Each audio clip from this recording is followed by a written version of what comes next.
3, Il n'y a pas le générique. 2, 1, 0. Bonsoir à toi, chers téléspectateurs. C'est encore un privilège pour moi d'être ici pour vous parler d'un thème très spécial. Mais je ne suis pas seule. D'habitude, vous avez de coutume de me voir seule. Mais aujourd'hui, je suis accompagnée. Et c'est une grande coïncidence parce que c'est en même temps une invitée spéciale et c'est mon bonbon.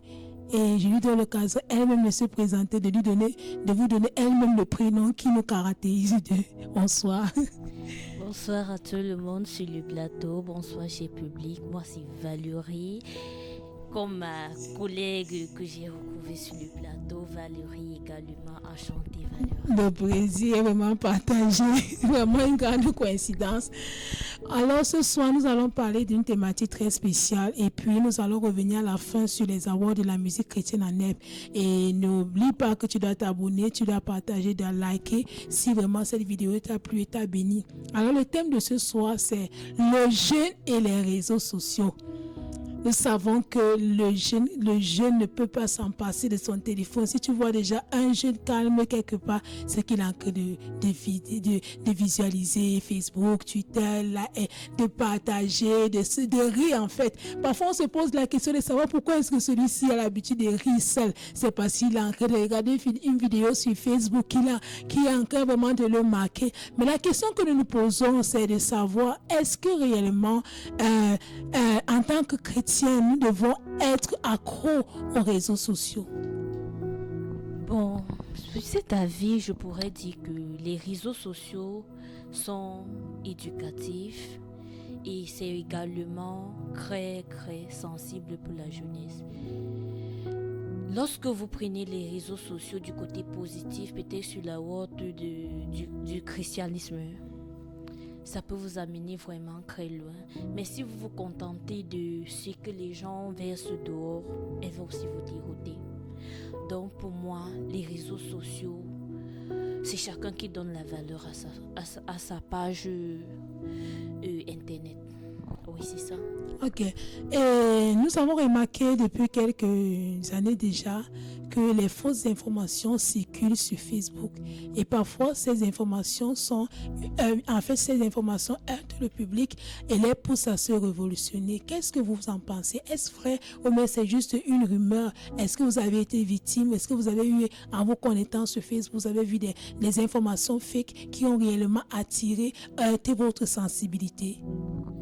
Bon, selon moi, c'est pas seulement des rumeurs. Ce que nous devons comprendre, nous les Africains, c'est que nous ne sécurisons vraiment pas nos comptes. Vous voyez? Donc, ce qui fait qu'un arnaqueur peut venir de nulle part, il s'inflige sur ta page et puis il publie n'importe quoi.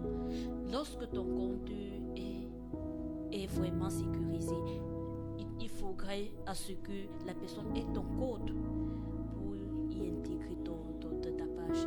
Mais une fois que nous ne faisons pas cela en Afrique, tout ce qui nous intéresse, c'est qu'on veut utiliser les réseaux sociaux comme tout le monde. Mais généralement, les réseaux sociaux, c'est quoi? C'est une page qui se crée vraiment avec un code. C'est pourquoi à l'étranger, vous allez voir je prends l'exemple des Chinois qui ont créé TikTok. TikTok, pour eux, c'est un moyen de faire la pub et faire apprendre au public comment se passe peut-être que la fabrication de tel objet et tout conso. Mais par contre, nous, on ne prend pas cela comme ça. On ne sécurise même pas cela. C'est pourquoi vous allez voir, même les influenceurs de ce pays, ils sont obligés de personnaliser le compte. C'est un peu ça. Ok, merci beaucoup Valérie. Vous avez dit quelque chose qui a attiré mon attention. Vous avez dit que les réseaux sociaux sont là en fait pour être utilisés comme une source d'évangélisation, une manière d'évangéliser. Est-ce que vous, en tant que chrétienne, vous utilisez réellement les réseaux sociaux pour évangéliser ou bien vous utilisez les réseaux sociaux à titre personnel? Excusez-moi d'entrer un peu dans une question assez intime, mais vous êtes chrétienne, on voulait comprendre. Vous avez dit vous-même que dans les normes, les réseaux sociaux, pour le chrétien, les réseaux sociaux sont censés être comme une plateforme pour prêcher l'évangile, pour gagner les âmes à Christ. Est-ce que vraiment, si on entre sur votre page Facebook, on retrouvera cette cette réalité ou bien c'est juste une manière pour nous de nous encourager, nous qui dormons à prêcher l'évangile, ou un moyen aussi de gagner les âmes à Christ? Valérie, une comme moi je ne publie vraiment pas sur Facebook. Oui, si vous entrez dans ma page de Facebook, vous seriez déçus parce que vous n'allez rien voir dessus. J'utilise juste un flash sur Facebook du genre, je vais peut-être dire, bon, si c'est une fête, je dis bonne fête à tout le monde et tout ça. Mais concernant ma page TikTok, c'est pour mes affaires. Oui, c'est pour mes affaires. Je sais, j'ai un salon. Oui, je fais la pub de mon salon. Et puis, je le balance sur TikTok.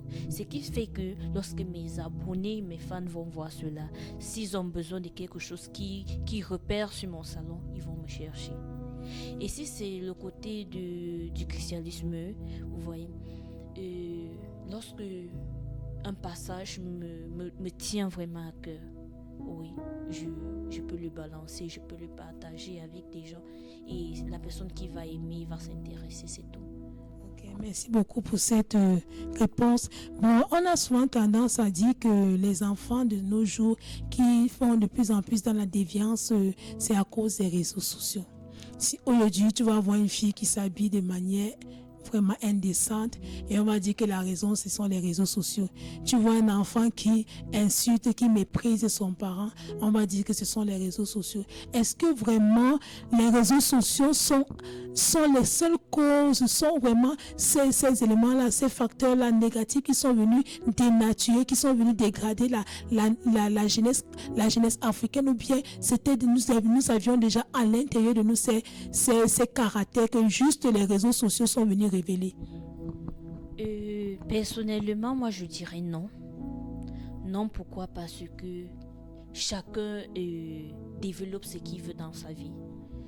Vous voyez, un parent peut accoucher un enfant, il lui donne toute l'éducation possible, mais cet enfant se dira. C'est pas la faute du parent, vous voyez, c'est pas de la faute du parent, mais c'est l'enfant qui a voulu être ainsi. Je ne peux pas dire que parce que j'ai vu peut-être tel sur les réseaux sociaux en train de faire telle chose, je vais me lancer sur ça. Il faut te poser la question que est-ce que ce que je suis en train de faire, lorsque moi-même je me regarde, ça me ressemble? Non, moi je vais dire non. C'est pas vraiment les réseaux sociaux qui déroutent les gens. Mais ce que je veux faire comprendre à nos sœurs camerounaises qui sont sur les réseaux sociaux, c'est qu'elles ne se laissent pas emporter par ce que le public des réseaux sociaux montre. Parce que généralement, c'est vraiment pas ce qu'ils font. Ils le font juste pour le buzz. On peut dire ça comme ça, le buzz des vues, c'est tout. Ok, merci. Que pensez-vous du coaching par rapport au mariage? Apparemment, il y a sur le net un certain Thierry qui a l'habitude de coacher les jeunes célibataires, leur montrer comment se comporter en tant que marié ou bien en couple. Que pensez-vous? Est-ce que réellement on a besoin est-ce qu'on a besoin vraiment des réseaux sociaux, de Facebook pour pouvoir savoir comment se comporter dans une relation, ou bien nos parents doivent jouer ce rôle? Je peux me permettre de dire qu'à un moment donné, c'est normalement d'emblée les parents, les femmes, les mecs qui devaient éduquer les filles sur comment se préparer concernant le mariage. Mais on se rend compte de nos jours que sur les réseaux sociaux, nous avons des coachings, des personnes qui nous montrent comment est-ce qu'on doit se comporter dans une relation. Mais que pensez-vous réellement? Est-ce nécessaire, ou bien on doit toujours avoir recours aux parents, ou bien c'est nécessaire de s'écouter la vie de ces coachs? La place est-elle importante, ou bien on peut s'en passer? C'est ça la question en fait. En fait, pour moi, je dirais non. On n'a même pas besoin d'un coach pour le mariage. Pourquoi? Parce que le mariage que tel a vécu, c'est pas ça que je vais vivre. C'est pas ça que je vais vivre. Par contre, le mariage se cultive entre deux personnes. Généralement, même le père et la mère de la fille ou bien du garçon n'a pas la bouche dans le mariage de l'autre. Pourquoi? Parce que ces deux êtres humains, ils ont leurs habitudes et maintenant chacun doit accepter, savoir vivre avec les habitudes de l'autre. Et ce qui n'est pas bien, on essaye de manier ça du genre, ce que nous tous, on puisse un peu se plaire là-dessus. Ok, merci beaucoup Valérie pour cette première partie. Nous retenons que les réseaux sociaux en eux-mêmes ne sont pas mauvais. Tout dépend de la manière dont nous utilisons ces réseaux sociaux. Nous, en tant que chrétiens, nous ne devons pas nous laisser emporter par la nuance de la populace, c'est-à-dire faire aussi comme les autres. Si peut-être quelqu'un a posté s'est habillé de manière nulle, a porté un habit un peu indécent, nous aussi copier. Mais nous devons faire la part de choses. Et en tant que chrétiens, nous devons plutôt utiliser ces plateformes pour prêcher l'évangile, car la Bible dit que allez faire de toutes les nations des disciples. Nous n'aurons pas toujours la possibilité d'aller peut-être au Canada, tu n'auras pas toujours la possibilité d'aller peut-être en Asie, mais les réseaux sociaux sont une plateforme pour te permettre de prêcher l'évangile. Alors au lieu d'utiliser les réseaux sociaux comme une source peut-être de distraction, au lieu d'utiliser les réseaux sociaux pour regarder la pornographie, pour regarder les choses qui ne t'apportent en rien, tu gagnerais plus à utiliser les réseaux sociaux pour prêcher l'évangile, encourager les jeunes comme toi à vraiment accepter, montrer l'importance d'être vraiment chrétien, les avantages et le bienfait, l'épanouissement qu'on trouve en tant que chrétien. Merci pour cette partie-là. Nous allons maintenant chuter et terminer sur cette émission en parlant des awards de la musique chrétienne en Neb. Nous sommes sur question de Temps TV, la chaîne chrétienne, la chaîne que vous aimez tant, la chaîne qui ne cesse de vous apporter chaque jour la parole de Dieu pour vous fortifier dans la foi et vous encourager à marcher avec Christ. Alors depuis 2 semaines, nous avons déjà lancé la phase de présélection et comme je pouvais le dire dès le départ, je suis avec mon bombo, elle chante, elle va certainement chanter pour aussi encourager toi qui es à la maison, qui hésite encore, qui te pose les questions de savoir est-ce que réellement les awards sont réels ou bien c'est juste un moyen pour nous, un moyen de question de temps pour amener le public, c'est réel. La preuve, elle va chanter. Je te prie d'écouter sa voix et certainement tu seras béni. Ok, le titre de ma chanson, c'est Il fera encore. En toi, Seigneur, j'ai mis ma confiance. Non, jamais je ne serai déçu. Ah, tes bontés sont infinies. Tu es le Dieu qui crée toujours. Alléluia, tes bontés sont sans fin. Tu es le Dieu qui crée toujours. En toi, Jésus, j'ai mes études. Non, jamais je ne serai déçu, car tes bontés sont infinies. Tu es le Dieu qui crée toujours. Alléluia, tes bontés sont sans fin. Tu es le Dieu qui crée toujours. Alléluia, tes bontés sont sans fin.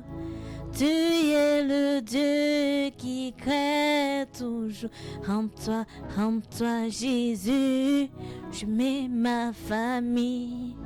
Non, jamais je ne serai déçu, car tes bontés sont infinies. Tu es le Dieu qui crée toujours. Alléluia, tes bontés sont sans fin.